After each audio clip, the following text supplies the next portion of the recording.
Alam mo yung feeling na gusto mo siya, sobra, pero ayaw mong mahalata. Yung tipong isang reply niya, kayang pasabugin yung buong araw mo. Isang scene niya kayang itapon lahat ng confidence mo. Tapos ang hirap manatiling kalmado. Kasi ang utak mo para nang may sariling buhay. At dito kadalasan nagkakamali ang maraming lalaki.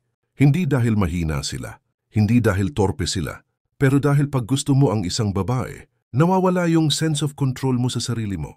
Hindi mo napapansin, nagiging reactive ka, nagiging mabilis ka matrigger, nagiging mabilis ka mag-expect, at sa sobrang gusto mo, lalo kang nawawalan ng power. Kaya ang tanong ba ngayon, paano ka mananatiling kalmado kahit gusto mo na siya? Paano mo pipigilan yung sarili mo na maghabol? Paano mo iiwasan maging clingy o needy? At paano mo maipapakita na interes ka nang hindi ka nawawala sa sarili mo? Dito papasok yung stoic mindset na bagay sa nature ng babae. Kasi ang totoo bro, ang babae hindi lang nakikinig sa salita mo. Nababasa niya yung emotional state mo. Ramdam nila kung hindi ka grounded. Ramdam nila kung inaasa mo sa kanila yung sense of worth mo. Ramdam nila kung ikaw yung mas invested. At kapag naramdaman niyang wala ka sa control, mas lalo siyang nagiging unpredictable. Mas lalo siyang nagiging hard to read. Minsan, mas lalo pa siyang lumalayo. Pero good news, hindi mo kailangan maging bato para maging kalmado. Hindi mo kailangan maging alpha-alpha. Kailangan mo lang maintindihan yung sarili mo at kung paano gumagana ang desire, emotional impulse at masculine composure. Ngayong video, pag-uusapan natin ang isang buong sistema kung paano maging kalmado kahit sobrang gusto mo na siya. Hindi ito play hard to get. Hindi ito magpakasuplado. At lalong hindi ito mind games. Ito ay emotional mastery, mature masculinity. At kung paano mo babantayan sarili mo para hindi ka lamunin ng feelings mo. Kung ready ka, simulan natin. Bakit nawawala ang kalma? Kapag gusto mo siya, kapag nagustuhan mo ang isang babae, may dalawang bagay na biglang nag-activate sa utak mo. 1. Dopamine chase. 2. Fear of loss. Dopamine chase means siya yung nagiging reward ng utak mo.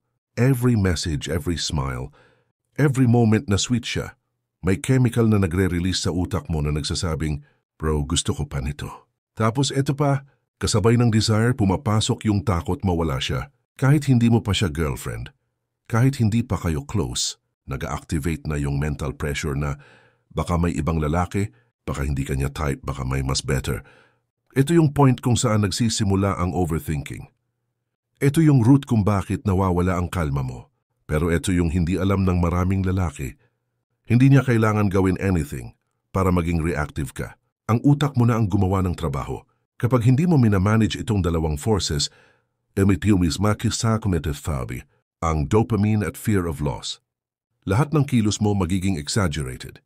Biglang mabilis mag-reply, biglang sobrang attentive, biglang overthink sa bawat message, biglang nag-a-adjust ng buong araw para lang sumabay sa schedule niya. Biglang insecure pag may ibang guy sa orbit niya, biglang hindi na productive kasi siya na laman ng utak mo. Ang problema bro, nararamdaman ng babae yan. Hindi dahil psychic sila, pero dahil sensitive sila sa emotional cues ng lalaki.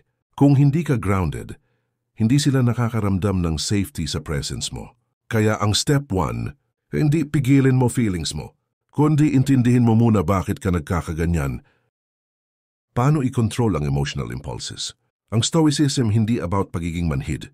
Hindi niya sinasabi na huwag ka magmahal o iwasan mo feelings mo. Ang stoicism teaches you to be aware of your emotions without becoming a slave to them.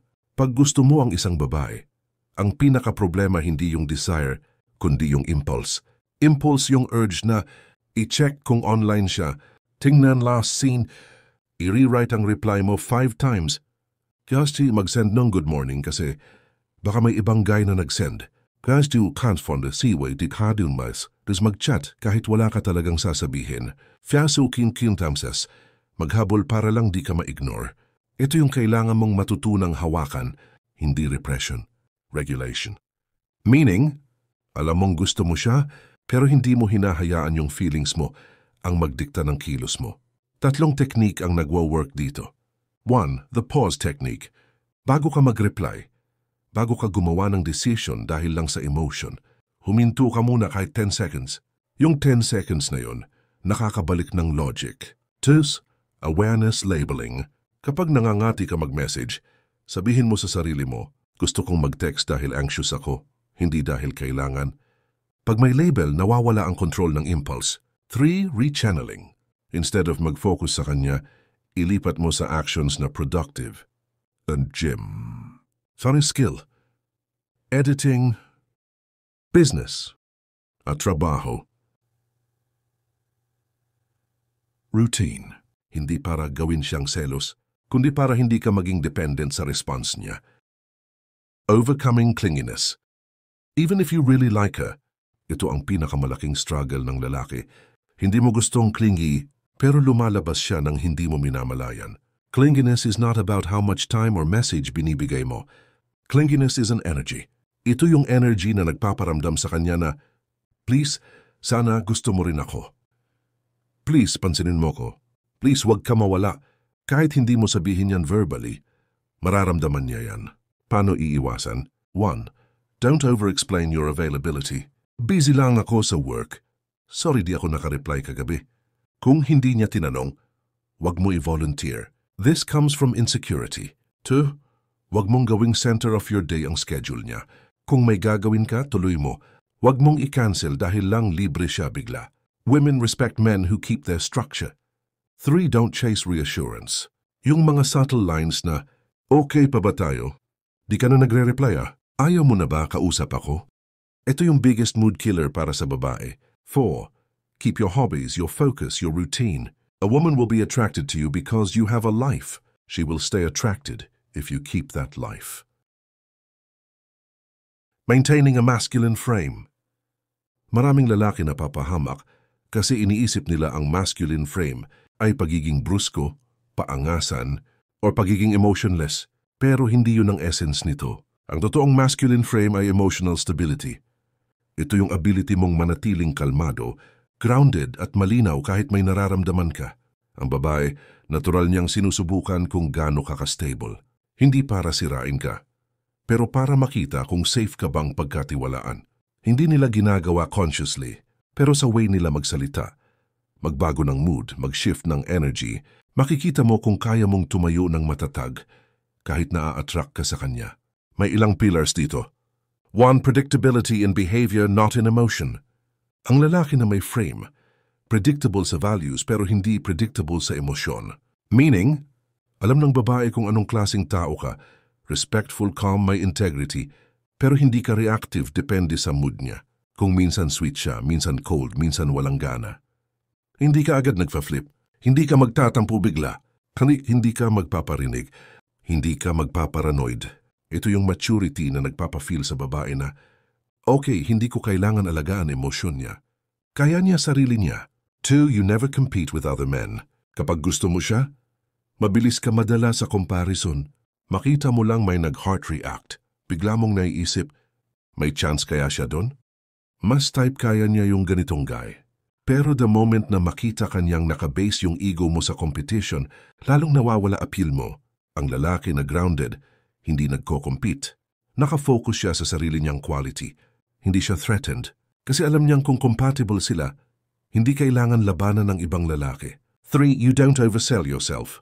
May mga lalaki, pag sobrang attracted, napapadalas ang pag-flex, pag-prove, pag-justify bakit good guy sila, doon pagbigay ng reasons para piliin siya. The calm man doesn't sell himself. Hindi dahil wala siyang value, kundi dahil alam niyang value is shown through consistent presence, not pitch. 4. You control the tempo. Hindi ibig sabihin ikaw mas dominant. It means hindi ka natatangay sa emotional swings ng interaction. Kung mabagal ang pacing, okay ka. Kung mabilis, kaya mo sumabay.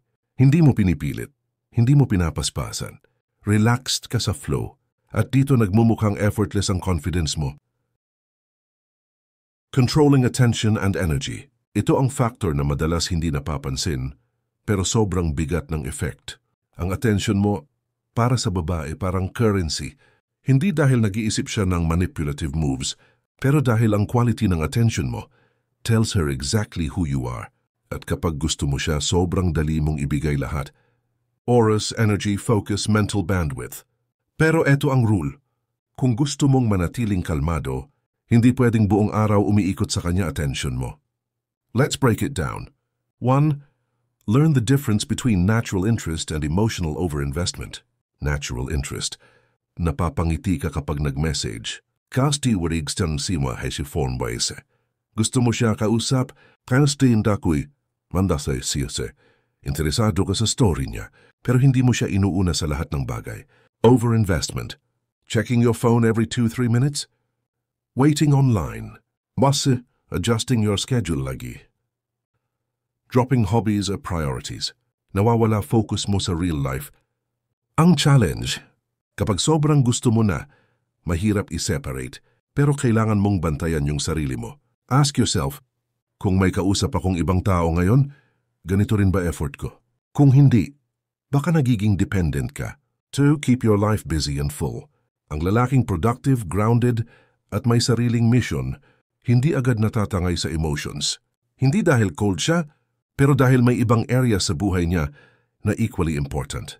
Kung ang routine mo may halo ng self-improvement, ay workout, passion project, dasi career growth, social life, rest and discipline, kahit may disappointing moment ka sa kanya, hindi ka masisira. Emotional balance comes from a full life, not from her approval. 3. Don't over-communicate. Hindi mo kailangan maging 24/7 available para magustuhan ka. Hindi mo kailangan i-fill ang silence. Hindi mo kailangan i-update kung saan ka. Anything you give too much, nagiging burden sa babae. Hindi attraction. 4. Give your attention gradually. Hindi yung isang araw kilala ka lang niya sa name. Next day parang boyfriend ka na level ng presence sa buhay niya. Attention works like seasoning. Konti-konti. Tamang timpla. Hindi biglaan. This keeps you collected. It also gives her space para huminga. And space creates attraction. Staying grounded even when she's unpredictable. Ito ang pinaka-crucial kasi normal sa babae ang mag-shift ng moods, tone, or energy. Minsan sweet siya buong maghapon, tapos kinabukasan parang distant. Minsan sobrang engaging siya sa chat, pero sa actual meet parang quiet. At kung hindi ka marunong humawak nito, mapapagod ka emotionally, mapapaisip ka lagi, at mauubos ang kalma mo. Kaya kailangan mong maintindihan, 1. Her mood isn't always about you. Babae sila. May hormones, may stress, may mental battles na hindi nila sinasabi. Kapag nag-iba energy niya, kadalasan hindi ikaw ang dahilan. Kung gagawin mong personal, ikaw talo. 2. Don't match her mood swings. Kung malamig siya, hindi ibig sabihin lalabanan mo. Kung irritable siya, hindi ibig sabihin kailangan mo i-fix. Kung busy siya, hindi ibig sabihin clingy ka para makuha attention niya. Ang lalaki na grounded, steady sa gitna. Hindi dahil walang pake, kundi dahil alam niyang normal ito sa babae. 3. Master the art of the emotional reset. Kapag may moment na naguguluhan ka, instead of magahabol, magtanong ng may problema ba? Mag-assume na ayaw ka na niya, stop mo na. Bigyan mo siya at ang sarili mo ng space. Let the conversation breathe. Relax at continue your day. More often than not, babalik normal ang mood niya. At kung bumalik siya na parang walang nangyari, hindi mo kailangan ungkatin.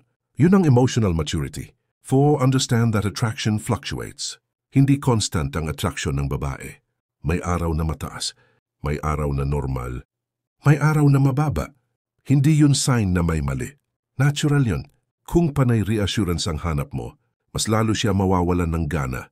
Pero kung steady ka, lumalabas yung attractiveness mo. Yun yung calm presence na hinahanap nila. Handling rejection without breaking.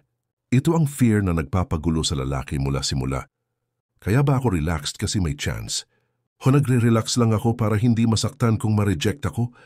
Pero ang tunay na kalmado ay hindi nanggagaling sa pagiging siguradong gusto ka rin niya. Galing ito sa mindset na kaya mong tumayo kahit hindi siya bumalik. Let's break down emotional resilience. 1. Rejection is neutral. Ang rejection hindi insulto, hindi statement na pangit ka, hindi summary ng worth mo bilang lalaki. Rejection is simply two people not aligning. Ito yung mindset ng mature man. Hindi niya ginagawa personal. Alam niyang hindi lahat na gusto mo magiging sayo. 2. You focus on what you control. Hindi mo kontrolado kung magkakagusto siya. Hindi mo kontrolado kung may ibang lalaki sa buhay niya. Hindi mo kontrolado paano siya mag-reply, pero kontrolado mo kung paano ka magpakita, paano ka mag-react, paano ka magpatuloy sa sarili mong growth. At doon nagsisimula confidence. 3. You don't collapse after loss. May lalaki na pag nakitaan ng sign na hindi siya gusto, biglang nalulungkot, nawawalang gana sa buhay. Krasili phantom bay. Nawawala disiplina, nawawala self-respect. Tayo to make sense maforesim way simenpasga. Bumabalik sa pagkaklingi, pero ang kalmado na lalaki, kahit masakit, hindi nasisira. Naiiyak siya maybe. Pero hindi siya nagfa-fall apart. Hindi niya hinahayaan yung heartbreak i-define siya. 4. You stay open but self-protected. Kahit may possibility ng rejection, hindi mo isinara puso mo, pero hindi mo rin binigay buong pagkatao mo. Nagbigay ka ng interest, hindi ng buong identity. Pinakita mo presence mo, pero di mo ibinigay buhay mo. Yun ang tamang balance. Kung napakinggan mo to hanggang dulo, bro, ibig sabihin pinapahalagahan mo, hindi lang ang pag-ibig, kundi ang paglaki mo bilang lalaki. At yun ang gusto kong i-encourage sa'yo. Hindi mo kailangan maging perfect para maging calm. Kailangan mo lang maging aware, honest sa sarili mo, at willing matuto. Paano dalhin yung emotions mo nang hindi sila ang may hawak sa'yo? Kasi ang babae madaling ma-attract sa looks, pero ang tunay na connection, nabubuo sa presence ng isang lalaking steady, grounded, at hindi nawawala sa sarili, kahit gaano pa niya kagusto ang isang babae. Kung gusto mo pa ng ganitong deep dive content tungkol sa stoicism, female nature, at masculine emotional mastery, subscribe ka sa channel, bro. Marami pa tayong pag-uusapan. At kung may topic ka na gusto mong ipa-breakdown ko, comment mo lang. Gagawa natin yan ng honest real talk na usapan.